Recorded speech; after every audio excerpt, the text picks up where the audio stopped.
입니다. 이번 시간에도 또 동물이네요. 동물이 많네요. 그죠? 얘는 호랑이, 용, 말에 다니면서 해보겠습니다. 자, 첫 번째 거.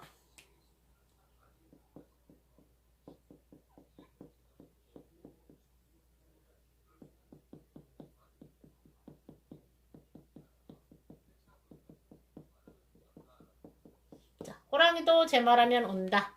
자, 이거는 뭐냐면 아무 것도 안 했어요. 다른 얘기를 막 하고 있었어요. 다른 짓을 뭔가 일을 하고 있었는데 마침 그 시간에 맞춰서 호랑이 얘기를 했네요. 야, 호랑이는 어떻대? 뭐가 무섭대? 막 이러면서 얘기를 하고 있는데 그 시간에 자기 얘기하는 줄 알고 자기 말하면 온다라는 거예요. 그래서 어떤 거 하면 우리가 일반적으로 다른 사람에 대해서 이야기를 하고 있어요. 이야기를 하고 있는데 그때 마침 그 사람이 나타났어요. 이 다른 사람이랑 그 사람이 나타났을 때, 호랑이도 제 말하면 온다더니, 그때 나왔네? 마침 왔네? 그래서 우리가 누구누구 얘기를 하고 있는데, 딱 왔을 때, 어머! 괜히 좋은 말이든 나쁜 말이든 하고 있는데, 마침 그 사람이 왔을 때, 조금 순간 멈추잖아요. 좀 당황스럽죠? 그럴 때, 아유, 호랑이 너 제 말하면 오네. 라고 얘기할 때. 그래서 그 사람이 없을 때 나쁜 얘기 하면 안 되겠죠? 그래서 어떤 사람이 어떤 사람이 어떤 간에 좋은 말이든 나쁜 말이든 웬만하면 안 하는 게 좋다라는 거를 말하는 겁니다. 마침 하고 있을 꼭 온다라는 게 있어요. 희한하게 그럴 때가 있더라고요.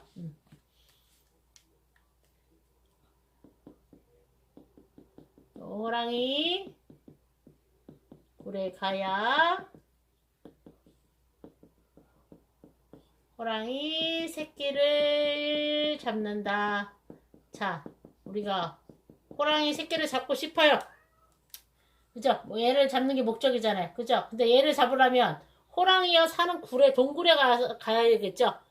호랑이 새끼를 잡으러 가는데 토끼가 사는 굴에 가면 호랑이 새끼를 잡을 수 있나요? 그건 아니죠. 할 수가 없는 거죠. 그러니까 그 의미가 뭐냐면 어떤 것을 원해요. 원하는 성과, 목적을, 결과를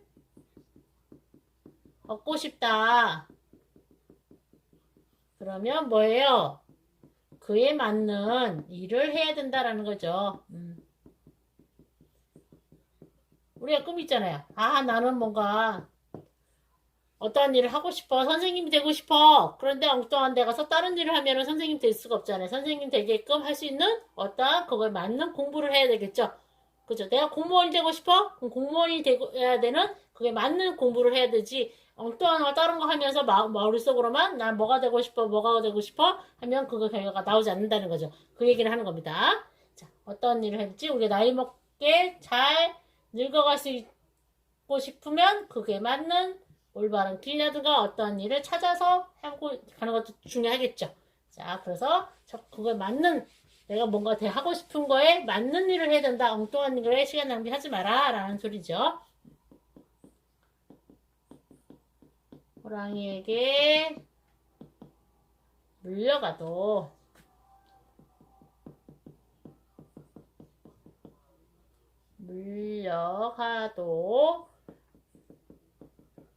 정신만 차리면 된다. 되면 산다. 된다, 산다, 뭐 다 되겠죠? 자, 우리가 일반적으로 옛날부터 호랑이 하면 무섭죠. 한번 물려가면 그냥 죽는 거자고 생각을 하겠죠. 난 도저히 무서운 데서는 물려가도 어떻게 할 수가 없어. 하고 포기를 할 것이냐. 하지만 호랑이 굴에 들려갔지만 내가 정신을 꽉 차리고 있다면 내가 뭔가 정신만 차리고 있다면 내가 집중을 한다면 어떻게 해든지 머리를 써서 해결 방법이 생각이 난다라는 거겠죠. 그죠? 정신만 차리면 된다. 생각해도 살아날 수 있다라는 거를 말하는 겁니다. 어떤 거냐면 아무리 어려운 일을 당해도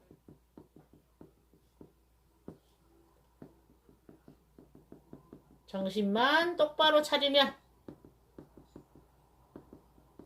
위기에서 벗어날 수 있다는 거죠. 위기, 지금 위험한 상황, 뭔가 위태로운 상황에서 벗어날 수 있다. 그렇죠. 우리가 뭔가 큰일이 생겼어요. 그런데, 지금 답답한 거예요.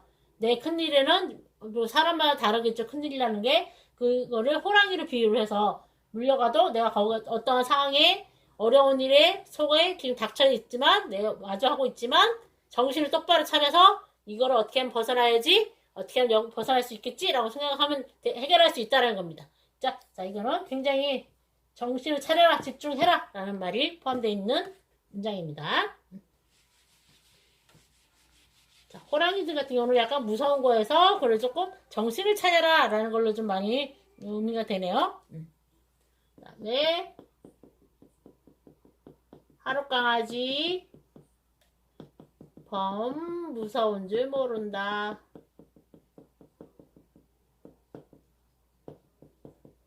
자, 여기서 범이라는 거는 우리 호랑이를 한자로 얘기하는 겁니다. 호랑이. 강아지. 그죠? 강아지인데 조그마한 강아지. 얼마 되지 않은 강아지. 그런데 먹이서 조그만 강아지가 뭔지 모르는 세상에 범이 얼마나 무서운지 호랑이가 얼마나 무서운지 잘 모르잖아요. 그래서 막 덤비겠죠. 그게 얼마나 웃기겠어요. 이 범 호랑이 입장에서는 뭐 이 조그마한 것이 아주 나를 보면서 덤비고 막 짖는 게 귀엽기도 하고 기가 막히기도 하고 여러 가지 감정이 생기겠죠. 그런 것 같이 뭔가 경험이 없어요.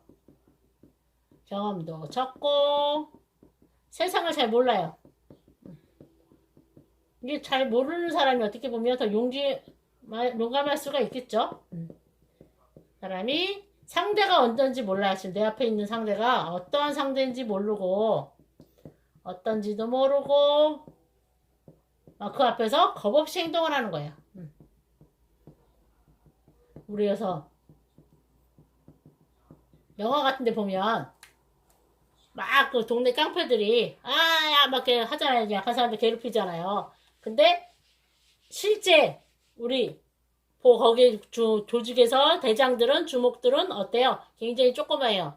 그래서 누가 봤을 때는 저 사람이 무슨 힘이나 있겠어? 싸움이나 잘하겠어? 그래서 아무 상대 없이 해요. 그래서 덩치 큰 애들이 건방지게 자기 덩치 크다고 해서 조그만 사람한테 조금 덤벼요. 이제 뭐 있죠. 얘는 아주 사회생활을 경험도 안 해본 근데 고딩이라든가 고딩 깡패들 같은 거 있잖아요. 조금 걸렁걸렁 불량한 학생들 있죠. 그 애들이 지나가는 아저씨가 조그만 하나 타고 에이 아저씨 뭐 줘보세요. 뭐 이렇게 해서 덤비잖아요. 그죠? 근데 이 사람 입장에서는 자기는 지금 어디 조직의 대장입니다. 그죠?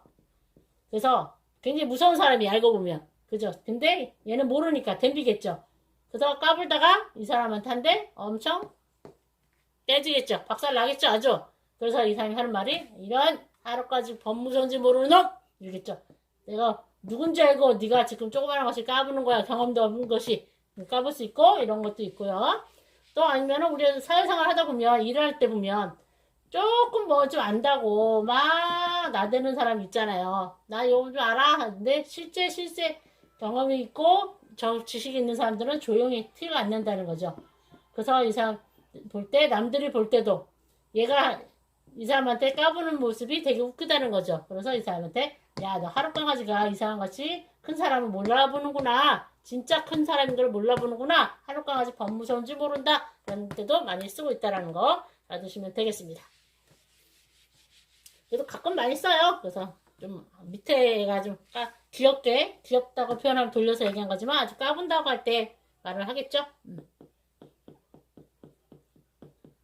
미꾸라지가 용됐다. 우리가 미꾸라지라는 거는 조그만 개울에 사나 조그만 우리 물고기 있잖아요. 이렇게 길다란 거 있죠. 그래서 요새 먹는 추어탕이라는 거 있죠.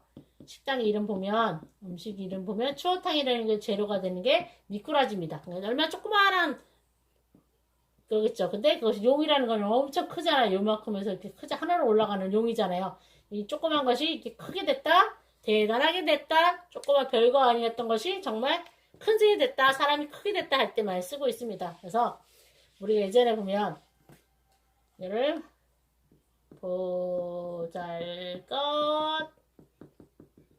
어떤 사람이 크게 됐다 할 때 많이 쓰고 있습니다. 이게 언제 쓰냐면 우리가 옛날에 어렸을 때 보면 저희 어렸을 때 같은 경우는 조금 뭐 이렇게 코도 홀리는 애 있고 지저분하기도 하고 막 그런 사람 있잖아. 나중에 봤더니 어유 굉장히 출세를 많이 했어요. 그래서 우리가 이 사람 새로 봤을 때 어이 볼잘것없던 네가 코 홀리게가 이런 높은 자리에서 일을 하네? 미꾸라지가 용됐다. 있죠. 그래서 연예인들 같은 보면 우리가 그런 사람 있잖아요. 굉장히 처음 데뷔하기 전에는 촌스러웠어요. 되게 촌스러웠는데 방송 카메라를 보다 보면 우리 카메라 마사지라고 하죠. 그러면 점점 이뻐지는 걸 볼 수 있죠. 그런 사람들 보고도 아유 미꾸라지가 용됐다. 촌놈이 서울 사람 다 됐다 이런 식으로 해서 옛날 서울 사람 같은 경우는 뽀얗고 약간 그런 걸 비유했던 걸 많이 썼었거든요. 그래서 그때 미꾸라지가 용됐다 라는 갈 때도 많이 쓰고 있습니다. 스스로도 뭐 할 수도 있죠. 꼭 겹쳐내서 용난다.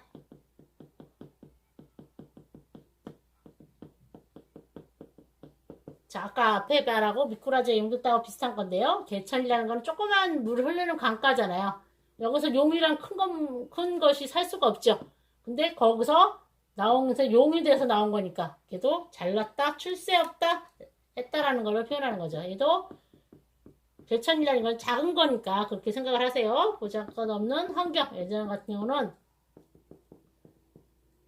시골에서 나 집안이 별 볼 일 없는 집, 대대적으로 할아버지 할머니 때 내려와서 부자였던 집안이나 이제 학자였던가 그런 집안이 아니었는데 거기서 이런 데서 무슨 조그마한 데서 뭐 나오겠어? 너는 농사나 쳐. 너는 뭐 다른 일이나 해. 이렇게 무시하던 집이에서 훌륭한 사람이 나왔다. 인물이 나왔다라는 거거든요. 그래서 굉장히 형편없는 환경도 좋지 않았던 데서 뭔가 이 사람은 굉장히 이 환경을 벗어나기 위해서 굉장히 노력을 했겠죠. 그죠? 그래서 예전 같은 경우는 우리가 판사, 검사 이런 걸 굉장히 하려고 많이 했었잖아요. 그럼 집안이 완전히 바뀌기 때문에 근데 여기서 시골 같은 데서 정말 농사 짓고 정말 힘든 상황인데 겨우겨우 하는데 죽어라 공부를 해서 이 판사, 검사가 되면 환경이 바뀌는 거잖아요. 그러면 여기에 또 이 사람들한테 돈 있는 아가씨들이 집안이 엄청 붙겠죠. 이게 빼기였으니까 이게 뒷 배경이 되는 거잖아요. 내가 뭔가 하는데 도움을 줄 수 있는 힘 있는 갖고 있는 사람이었기 때문에 판사 검사들이 그래서 여기 있던 아들이 이 사람 검사가 판사가 되면 돈 있는 여자 집안에서 오겠죠. 그러면서 이 사람이 갑자기 환경이 달라지겠죠. 좋게 되겠죠. 그래서 용같이 목에 힘을 주면서 살겠죠. 그럴 때 우리 개천에서 용났다 라는 표현을 하는 것도 있고 근데 요새는 훌륭하다라는 거 그건 기존은 모르겠습니다. 그죠? 판사 검사가 훌륭한 건지도 잘 모르겠고요. 달리는 말에 채찍질. 자, 우리가 말을 달리고 있어요. 어리야 달리고 있는데 또 채찍이랑 때리는 거잖아요. 이렇게 해서 이렇게 때리는 거 있죠. 이렇게 찰싹 때리는 거 있죠. 더 달려! 하고, 어리야 할 때 하는 거 있죠. 그래서 채찍질하는 거. 그러니까 달리고 있는 말에 더 채찍질 하니까 더 달리라는 거잖아요. 그럼 뭐겠어요? 지금 뭔가 잘하고 있어요. 잘하고 있어요, 지금. 잘하고 있는데, 더 잘해라! 하라고 할 때 하는 거죠. 그래서, 보면, 공부를 잘하고 있는 학생들, 부모님들을 보면, 거기에 만족을 못하죠. 더 잘해야 돼. 1등을 했으면 반에서 1등을 했으면 아니야 이거 갖고 만족 못해. 전교 1등을 해야 돼. 또 전교 1등을 하면 아니야 이게 또 만족 못해. 전국에서 1등을 해야 돼. 이런 식으로 눈높이가 점점 올라가는 거잖아요. 잘한다. 더 잘해. 막 그러니까 이게 원래 성격이 그런 거에 좋아하는 성격이면 괜찮겠지만 그거에 스트레스 받고 있는 사람이라면 얼마나 힘이 되겠어요. 나 지금 충분히 만족하고 잘하고 있는데 더 잘하고 하니까 나는 이제 너무 힘들다. 라는 거기 때문에 그 사람에 맞게끔 채찍질을 하고 격려를 해주셔야 되겠죠. 그래서 이게 굉장히 좋은 말인 것 같지만 한쪽에서는 나쁜 말일 수도 있겠다고 생각이 됩니다. 받는 입장에 따라서 다르겠죠. 요 호랑이는 죽어서 그래서 옛날에는 호랑이 가족이 최고였으니까 호랑이가 죽으면 고기야 뭐 하겠지만 그 가죽을 벗겨서 옷을 만들어낸다든가 밑에 깔개 그래서 카페트 같이 만들어서 쓴다든가 하는 데도 많이 썼고요. 남기는데 사람은 죽어서 이름을 남긴다라고 합니다. 자, 사람은 죽어서 남길 게 뭐가 있어요? 사람이 가지고 남기질 않잖아요. 큰일 나죠? 그래서 어떠한 일을 했다 하고 이름을 남긴다. 뭐 홍길동이다. 우리가 뭐 이순신이다. 장군님 쫓아 이 사람들은 뭔가 살면서 좋은 일을 했고 이름을 밑에 자손들이 기억할 만한 일을 했다는 거죠. 그러니까 그만큼 명예가 중요하다. 사람한테는 명예가 중요하다라는 거가 얘기하는 겁니다.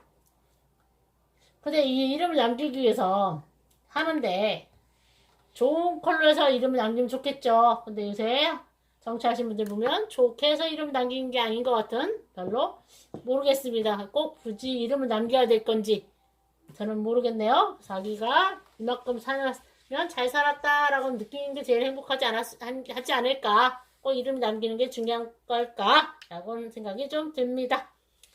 자, 오늘은 뭘 했나요? 자, 호랑이도 제 말하면 온다. 우리가 뒤에서 나쁜 말이든지 좋은 말인지 하지 말자. 없는 사람 말을 하지 말자라는 거고요. 그러고 호랑이 굴에 들어가야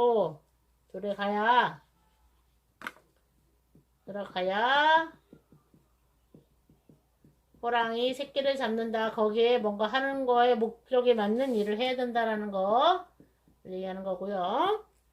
그리고 호랑이에게 물려가도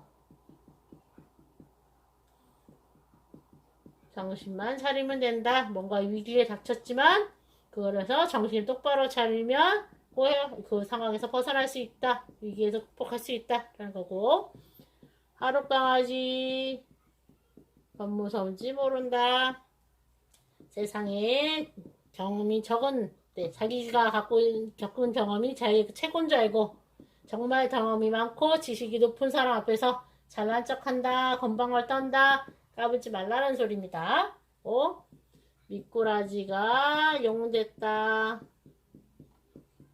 자, 보잘것없던 사람이 아주 출세를 해서 멋지게 됐다는 걸 표현한 거고요. 비슷한 말도 개천에서 용났다. 개천이라는 것은 조그만 강이기 때문에 거기서 용이 살 수가 없는데 거기서 큰 인물이 났다라는 거니까 굉장히 훌륭한 멋진 사람이 됐다는 것을 표현하는 겁니다. 그리고 더 잘하고 있는 사람한테 더 잘해 하고 계속 채찍질을 주는 거. 이건 좋은 건지 나쁜 건지를 잘 모르겠습니다. 좀 알아서 사용하시면 되겠어요. 그리고 호랑이는 죽어서 가죽을 남기고, 그죠? 호랑이가 남길 건 다 남긴 거잖아요. 그죠? 그러면 사람은 죽어서 이름을 남긴다. 그러니까 여기서 이름은 좋은 이름이겠죠. 나쁜 일을 해서 남기지 말고 우리가 좋게 착하게 명예롭게 내 스스로를 부끄럽지 않게 살자라는 의미가 포함되어 있는 것까지 했습니다.